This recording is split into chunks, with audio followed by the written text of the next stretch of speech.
नमस्कार, सबका स्वागत है। अभी तक हमने अर्थशास्त्र का अध्ययन कर लिया है। अर्थशास्त्र की परिभाषा क्या होती है जान लिया है और अर्थशास्त्र से संबंधित बेसिक कॉन्सेप्ट का अध्ययन हमने कर लिया है। आज हम सांख्यिकी क्या है इसका अध्ययन करेंगे। सांख्यिकी का अध्ययन करने से पहले या सांख्यिकी क्या है इसको बताने से पहले मैं सांख्यिकी के जन्मदाता के बारे में बताना चाहूँगा। सांख्यिकी का जन्मदाता, जैसे कि प्रश्न मैंने यहाँ लिखा भी है, गॉटफ्राइड अकेनवाल, जो कि गाटिजन विश्वविद्यालय के प्रोफेसर थे, उनको सांख्यिकी का जन्मदाता कहा जाता है। इसके बाद हम सांख्यिकी पर आते हैं। सांख्यिकी क्या है, इसको इंग्लिश में स्टैटिस्टिक्स बोलते हैं। ऑक्सफोर्ड शब्दकोश के अनुसार सांख्यिकी शब्द का अध्ययन दो प्रकार से करते हैं या दो अर्थों में करते हैं, बहुवचन के रूप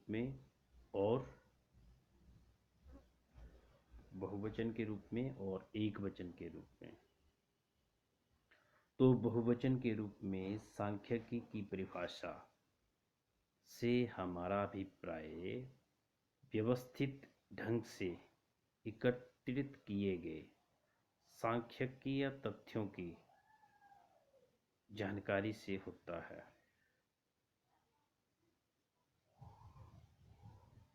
और एक वचन के रूप में सांख्यिकी का अर्थ आंकड़ों को एकत्रित करने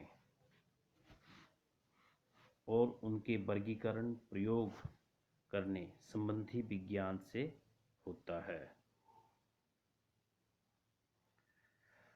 तो इंग्लिश में इसको ऐसे डिफाइन करते हैं, the term statistics has two meanings.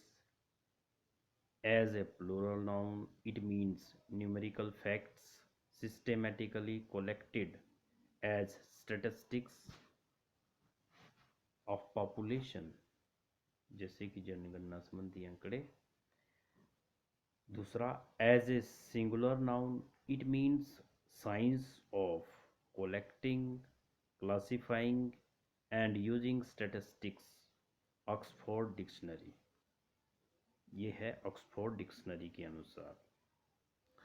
अब यहाँ प्रश्न ये आता है, जब हम सांख्यिकी का अध्ययन करते हैं तो पहला प्रश्न तो ये है कि सांख्यिकी होती क्या है, और सांख्यिकी में जो मेन चीज़ है वो आंकड़ों का प्रयोग किया जाता है। तो प्रश्न ये उठता है कि आंकड़े क्या होते हैं। आंकड़े raw facts and figures which is defined as number, ऐसे कच्चे तथ्य या फिगर्स जिनको हम नंबर में दर्शा सकते हैं उनको आंकड़े कहते हैं। जैसे कि हमने लिखा, जैसे एक पेंसिल, 2 एप्पल्स, तो ये सारे के सारे डाटा हैं। अब डाटा सांख्यिकी कब बनती है इसका हम अध्ययन करेंगे। तो मेन बात अब आती है, जैसे सांख्यिकी में जनगणना संबंधी आंकड़े या आरबीआई की मुद्रा संबंधी रिपोर्ट या किसी भी प्रकार के आंकड़े जो एकत्रित किए जाते हैं और उनको दर्शाया जाता है आंकड़ों में, उनको हम सांख्यिकी कहते हैं।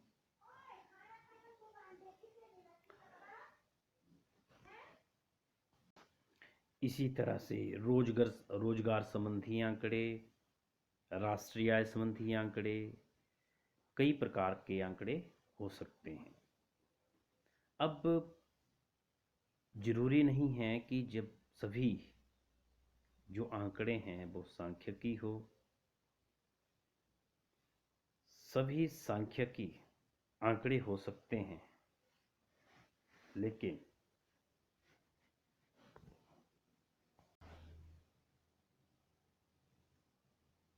सभी आंकड़े सांख्यिकी नहीं हो सकते, लेकिन सभी सांख्यिकी या आंकड़े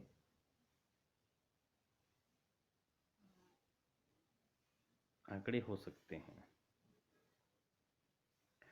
इसके बाद प्रश्न ये उठता है कि कौन से आंकड़े सांख्यिकी हो सकते हैं या नहीं। जैसे कि यहाँ एग्जाम्पल भी दिया है। एग्जाम्पल दिया है कि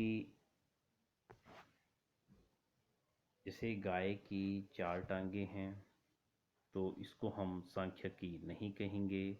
लेकिन दूसरा एग्जाम्पल है कि भारत में 26 वर्ष से ऊपर की आयु के युवकों की औसत ऊंचाई 6 फीट है, जबकि नेपाल में 5 फीट है, तो इसको हम सांख्यिकी कहते हैं। इसी तरह से राम की जेब में 100 रुपया है।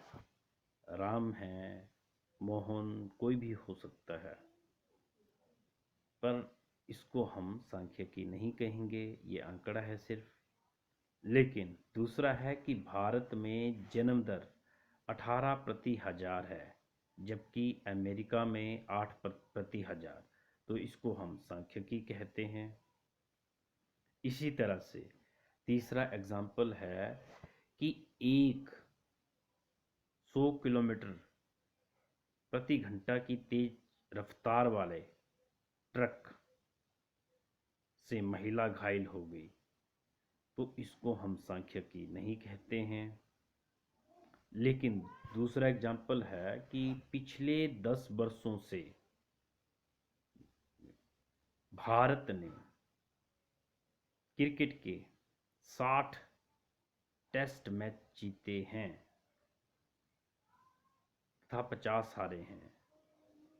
पिछले 10 वर्षों में भारत ने क्रिकेट के 60 टेस्ट मैच जीते हैं और 50 हारे हैं, तो इसको हम सांख्यिकी कहेंगे। इसके बाद प्रश्न उठता है कि सांख्यिकी की परिभाषा। तो सांख्यिकी की जो परिभाषा है, जैसे कि मैंने पहले भी आपको बता दिया, इसको दो रूपों में करते हैं। या तो हम इसको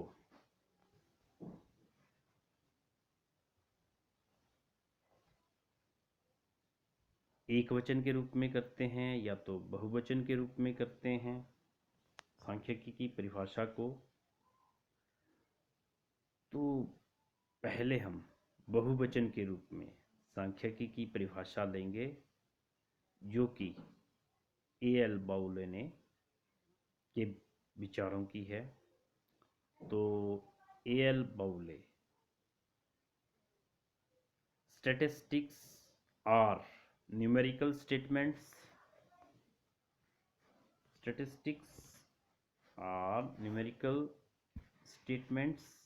of facts in any department of inquiry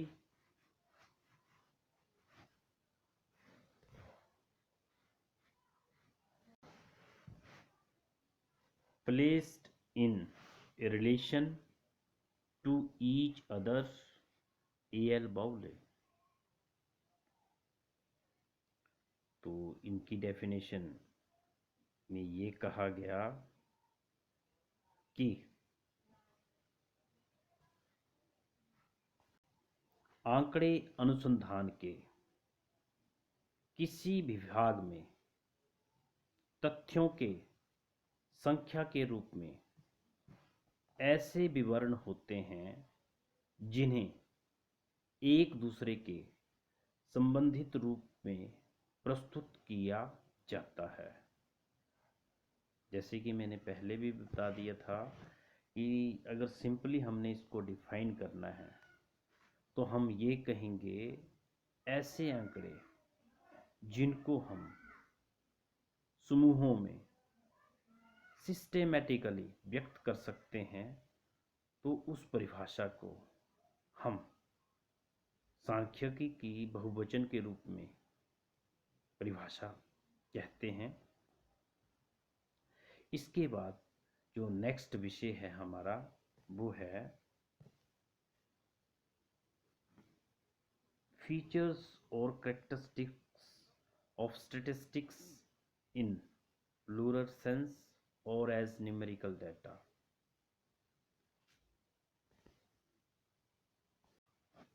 तो जैसे अब हम विशेषताएं पढ़ेंगे सांख्यिकी की बहुवचन के रूप में। तो पहला है जैसे विशेषता एग्रीगेट ऑफ फैक्ट्स, तथ्यों के समूह। जैसे कि इस विषय को मैंने पहले भी डिफाइन कर दिया है कि आंकड़े तथ्यों के समूह हैं। जैसे अगर मैं बोलूँगा कि श्याम की जेब में 100 रुपया है, तो इस आंकड़े को मैं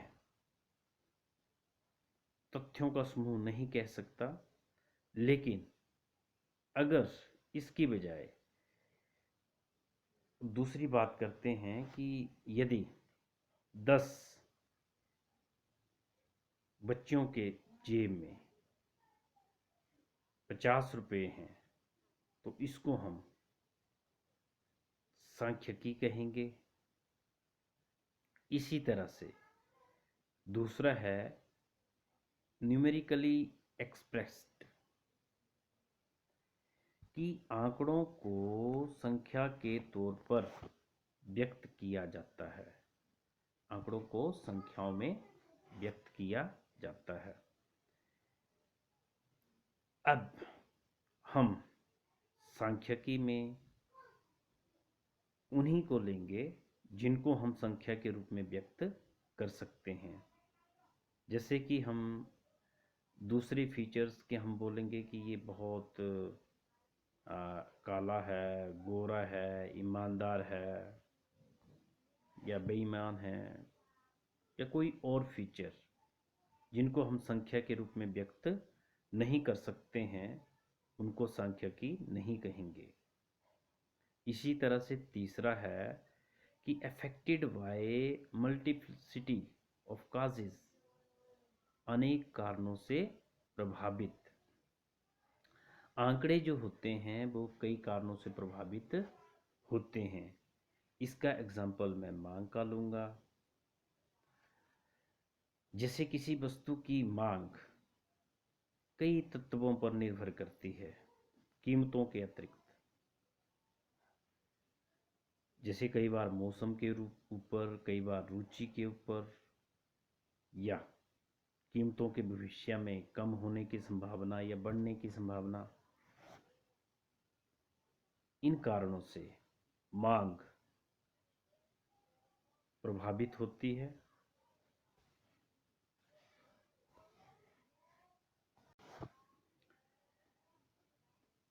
अब इसके बाद नेक्स्ट जो है point, reasonable accuracy. Reasonable accuracy means उचित मात्रा में शुद्धता। उचित मात्रा में शुद्धता से हमारा अभिप्राय यह है कि आंकड़े उचित मात्रा में शुद्ध होने चाहिए। इसका एक एग्जाम्पल है, यदि हम 1 किलो चीनी में अगर हम 100 ग्राम कम कर देते हैं तो उसकी एक्यूरेसी में बहुत ज़्यादा प्रभाव पड़ेगा। लेकिन अगर हम 1 क्विंटल चीनी की बोरी में अगर हम 100 ग्राम कम कर देते हैं तो उसमें इतना ज़्यादा प्रभाव नहीं पड़ेगा। तो कहने का मतलब मेरा ये है कि आंकड़ों में उचित शुद्धता पाई जानी चाहिए।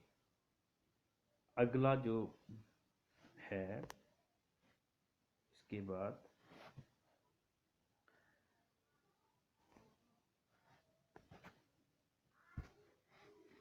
Placed in relation to each other.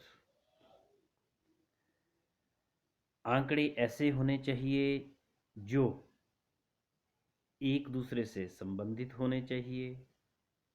जैसे घटनाएं जब एक दूसरे से संबंधित हो तो उनका ही प्रभाव आंकड़ों के ऊपर पड़ता है। अब मैं ऐसा बोल दूं कि जैसे बारिश हिमाचल में लगी है और छाता दिल्ली में लेके चले हैं सभी लोग, तो इस घटना का संबंध नहीं है एक घटना का दूसरी से। यदि अगर हिमाचल के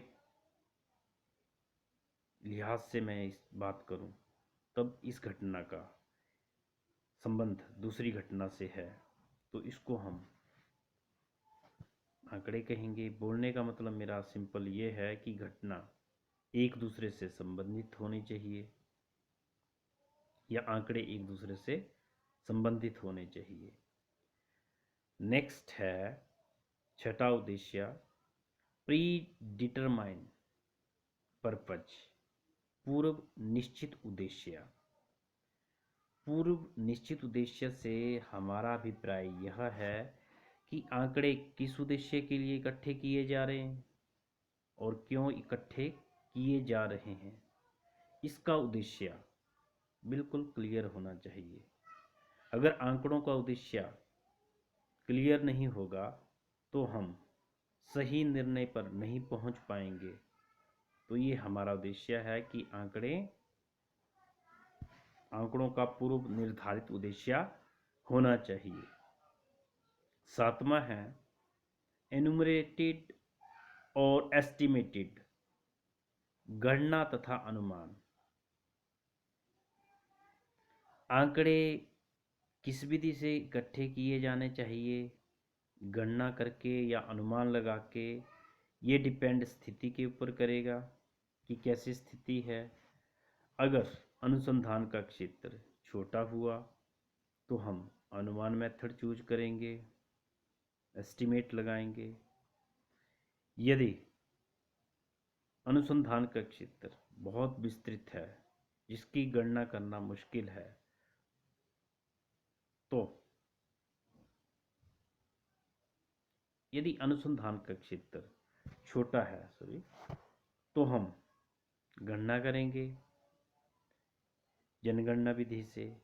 और यदि अनुसंधान का क्षेत्र बहुत बड़ा है तो हम अनुमान विधि का प्रयोग करेंगे, सैंपलिंग विधि का। ये बाद में हम इसका भी डिस्कशन करेंगे।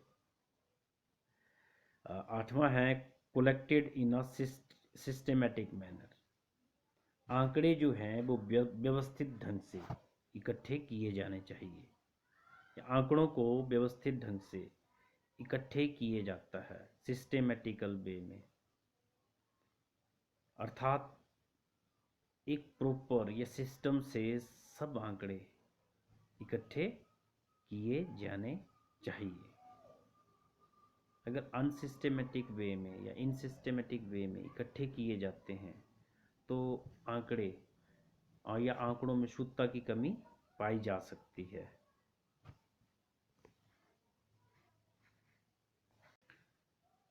अगला विषय है एक वचन के रूप में सांख्यिकी की परिभाषा। सांख्यिकी की एक वचन के रूप में सांख्यिकी की परिभाषा से हमें हमारा अभिप्राय सांख्यिकी विधियों से होता है।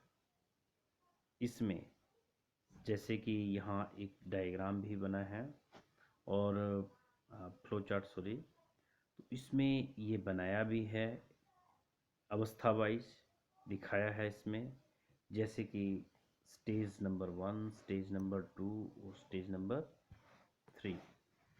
जैसे 1 तो आंकड़ों के संकलन को इसमें शामिल किया जाता है, कलेक्शन ऑफ डाटा जिसको बोलते हैं। दूसरा, आंकड़ों का व्यवस्थीकरण, तो आंकड़ा का व्यवस्थीकरण भी इसमें शामिल किया जाता है, जो कि हम बाद में पढ़ेंगे कि व्यवस्थीकरण क्या होता है आंकड़ों का। इसी तरह से तीसरा, आंकड़ों का प्रस्तुतिकरण, कि प्रेजेंटेशन कैसे करते हैं आंकड़ों का। तो आंकड़ों के प्रेजेंटेशन के बहुत सारे मेथड हैं। हम लोग बार डायग्राम, पाई चार्ट्स या ओजाइव, इसी तरह से और भी डायग्राम हैं जिनके द्वारा हम इनको दिखाते हैं। इसी तरह से आंकड़ों का विश्लेषण है, जिसको कि बाद में हम लोग पढ़ेंगे। इसी तरह से आंकड़ों का निर्वचन है, इंटरप्रिटेशन ऑफ डाटा। तो ये सारी की सारी जो चीज़ें हैं, ये एक वचन के रूप में सांख्यिकी की परिभाषा को दर्शाता है, और ये सारी की सारी एक वचन के रूप में सांख्यिकी की विशेषताओं को भी दर्शाता है। जब हम सांख्यिकी का आगे अध्ययन करेंगे तो ये सारे के सारे विषय चैप्टर वाइज स्टडी किए जाएंगे। इसके बाद नेक्स्ट है टूल्स। एक जो भी सांख्यिकी के उपकरण हैं उसका, जैसे स्टेज वाइज यहाँ बताया है। स्टैटिक अवस्था एक है आंकड़ों का संकलन, और स्टैटिकल टूल है संगणना तथा निर्देशन, सेंसस एंड सैंपलिंग। तो ये अगले चैप्टर में हम लोग पढ़ेंगे। दूसरी अवस्था है organisation of data. Organisation of data में array of data and tabular, इसका अध्ययन हम लोग करेंगे। जैसे कि यहाँ ये दिखाया है, सॉरी ये एरे। स्टेज थर्ड, आंकड़ों का प्रस्तुतिकरण। तो आंकड़ों का प्रस्तुतिकरण में हम तालिका, जो पहले निशान लग गया मेरे से, ग्राफ और चित्र, टेबल, ग्राफ एंड डायग्राम, इसका अध्ययन करेंगे। और stage fourth, analysis of data में एवरेज, औसतों, प्रतिशतों, सहसंबंध, प्रतिगमन, बोलने का मतलब average, percentages, correlation and regression coefficient, इनका हम इसमें अध्ययन करते हैं। इसी तरह से स्टेज 5 में इंटरप्रिटेशन ऑफ डाटा। तो इंटरप्रिटेशन ऑफ डाटा में औसतों, प्रतिशतों का विस्तार से तथा विभिन्न